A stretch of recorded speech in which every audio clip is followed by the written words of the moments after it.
Hello সবাইকে। Christmas তো প্রায় চলেই এলো, তাই এখানে অফিস ঘাট তারপরে রাস্তা সবকিছুই ক্রিসমাসের সাজে সেজে উঠেছে। আজ অফিস থেকে ফেরার পথে ট্রেনে বসে ফোন ঘাটছিলাম, হঠাৎ ফেসবুকে একটা ভিডিও চোখে পড়লো, একটা নতুন রেসিপির ভিডিও। তো ভাবলাম বানিয়ে দেখি, সময়ও খুব কম লাগবে। তাই অফিস থেকে ফেরার পথে চিকেন আর দইটা কিনে নিয়ে আসি। এই রেসিপিটা আমি প্রথমবার বানাবো, তাই ভাবলাম তোমাদের সাথেও শেয়ার করি। কিছুই না, চিকেনগুলোকে ছোট ছোট পিস করে কেটে নিয়েছিলাম। এটা বোনলেস চিকেন। আর চিকেনটা ম্যারিনেশনের জন্য দেব আদা রসুন বাটা, সামান্য লঙ্কা গুঁড়ো, হলুদ, নুন আর গোলমরিচ গুঁড়ো, সাথে দেবো বেশ খানিকটা লেবুর রস। তারপর সব কিছুকে ভালো করে মিশিয়ে 10 থেকে 15 মিনিটের জন্য রেখে দেব। আর তারপরে কড়াইতে তেল দিয়ে সুসিদ্ধ হওয়া অবধি মাংসটাকে আমরা রান্না করে নেব।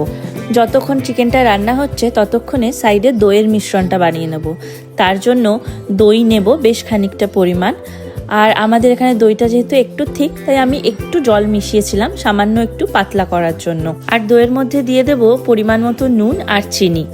প্রায় মাংসটা হয়েই এসছে। বোনলেস চিকেন তো বেশিক্ষণ সময় লাগবে না সেদ্ধ হতে। এরপরে আরেকটা পাত্রে নিয়ে নেব বেশ খানিকটা পরিমাণ পেঁয়াজ আর লঙ্কা আর ধনেপাতা। তার মধ্যে দিয়ে দেবো এই রান্না করা চিকেনটা, দিয়ে সব কিছুকে ভালো করে মিক্স করে নেব। আর তারপরে দেব আমাদের আগে থেকে তৈরি করা দইয়ের মিশ্রণটা। ব্যাস, এরপরে আর একটাই কাজ বাকি আছে। একটু তেল গরম করব, তাতে দিয়ে দেব রসুন কুচি, কসুরি মেথি, কাশ্মীরি লাল লঙ্কার গুঁড়ো আর একটু সামান্য হলুদ গুঁড়ো। সবকিছু একটু হালকা ভাজা হয়ে গেলে দিয়ে দেবো চিকেনটার মধ্যে।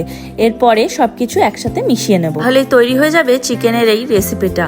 আমি এর নাম জানি না, তবে রুটির সাথে চিকেনের এই নতুন টাইপের রেসিপিটা খেতে বেশ ভালোই লাগলো।